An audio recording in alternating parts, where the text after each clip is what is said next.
বিধান আছে। আমি গতকাল থেকে অনেক খোঁজাখুঁজি করে ফটোগুলি নেওয়ার কোনো বিধান খুঁজে পাইনি কোথাও। একটু ওনার কাছে আমার আবেদনও থাকবে যে একটু দেখাবেন যে কোথায়।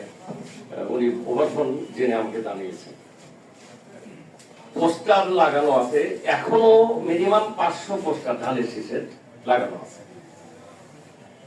তো আমি এই ব্যাপারে সংশ্লিষ্ট কর্মকর্তাদের মধ্যে কয়েকজনকে ফোন করে ছবি পাঠিয়ে পোস্টারগুলোর ব্যাপারে দৃষ্টি আকর্ষণ করেছি। পোস্টারগুলোর ব্যাপারে যে চিঠিটা আমি পড়েছি, চিঠিটাতে বলা আছে যে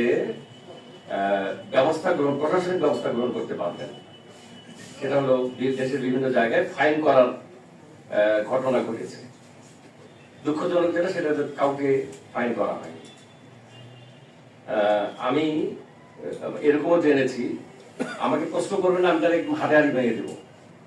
আমি প্রশ্ন করে আমাকে বলা হয়েছে যে আমরা চাই না এরকম কোন পরিস্থিতির সৃষ্টি হোক যাতে পরবর্তী নির্বাচনটাতে আমরা বেগ পাই।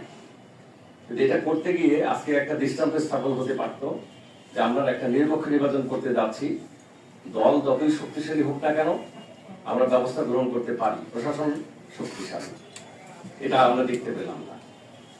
এই দুইটা কারণে আমি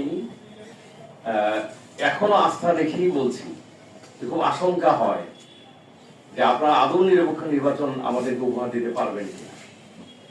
এই কারণে আমি অনুরোধ করব এখন থেকে, আর এই মুহূর্ত থেকে নির্বাচন পরবর্তী সরকারি ঘোষণা আসা পর্যন্ত, সরকারি ফলাফল ঘোষণা আসা পর্যন্ত কঠোরভাবে নিরপেক্ষতার সাথে নির্বাচন পরিচালনা করুন।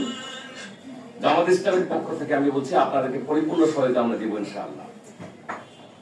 আপনাদেরকে এটুকু আহ্বান জানাবো। আমরাও পরিপূর্ণভাবে নির্বাচনের আচরণবিধি ইতিপূর্বে অনুসরণ করেছি, এখনো করব, এই নির্বাচনও করবো ইনশাআল্লাহ। আপনাদেরকেও একটি লেভেল প্লেইং ফিল্ড তৈরি করার এবং সেটা প্রতিপালন করার, নির্বাচন পরবর্তী সময় পর্যন্ত এটা বজায় রাখার জন্য অনুরোধ করছি।